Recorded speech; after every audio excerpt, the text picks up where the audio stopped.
এত বুট্টা কাঁঠাল বাজার থেকে কিনে নিয়ে এসে এত বুট্টা কাঁঠাল কেমন খেয়ে আনবো কেউ আইলে তো ভাঙ্গে দিয়ে হারতাম মুড়ি দিয়ে খেয়ে দো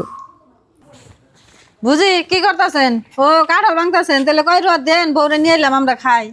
বুঝি আইনে রাইসুন ভালো হয়েছে বহুন এত বড় কাঁঠাল তো আমি একলা খেয়ে হারম না আমি ভাঙ্গে দিয়ে আনে খান চাষি হারা ক্ষেত্রে কাঠল ভাঙে না আমাকে দেখে খাওয়ান দিচ্ছে হবো হারাহারি করে তো ভাঙতাছি এনে বইয়া খাইয়া যাও আর বাড়িতে করে নিয়ে যাও গেতে কালা দেখছো বউ তোমার চাষি এটা কিরকম ভালো কাঁঠাল খাইবার দিতেছে আবার নিয়ে যাবার করতেছে গেতের কালা মান তো দেখাচ্ছে চাষি কিরকম ভালো আঙ্গো কাঠল ভেঙে দিবে নিশ্চয়ই মা এটা তুমি কোন হিসাবে কাটল ভেঙে চাষি আর ভাবি রেখে লেবেন নিছ আমি তোমার বারবার কইলাম যে কাটল নিয়ে আমার শ্বশুর বাড়ি নিয়ে দিয়ে হুম গেদা আমি তো আর জানি না তুমি শ্বশুরবাড়ি নিয়ে কাঁঠালে নেতেছো জানলে তো আমি ভাঙ্গে খাইতাম না তোমার ভাবিরা চাষিরও দিতাম না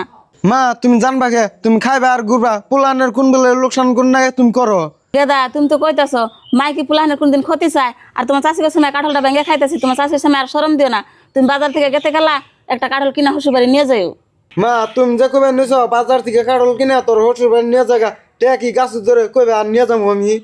বাঁচতে একটা কাঁঠাল ভাঙছে দেখে তাই তুমি তোমার মানে এরকম ব্যবহার করা হারো বউ এবারে কাঁঠাল খানা বানানো যায় আমরা জায়গায় বুঝি থাকেন আমরা জায়গায় জানগা অন্য একটা বস্তু খাওয়াই আনলে ভালো না খাওয়াই আনলে খারাপ আর মা অন্য মানুষ জন্য আঙ্গ বাইতে হয় না অন্য মানুষ দুনিয়ার সাথরাম কি করে খায় গেদা আমি কাঁঠাল যদি ভেঙে খাইছি আমি টেহা 200 দে তোমার শ্বশুরবাড়ি নিয়ে কাঁঠাল কিনা নিয়ে যাও মা পয়সা লাগবে না আমি যাও টাইমে কাটল কিনে নিয়ে যাবনি আর তুমি ঘরে যাও আমি যাই গে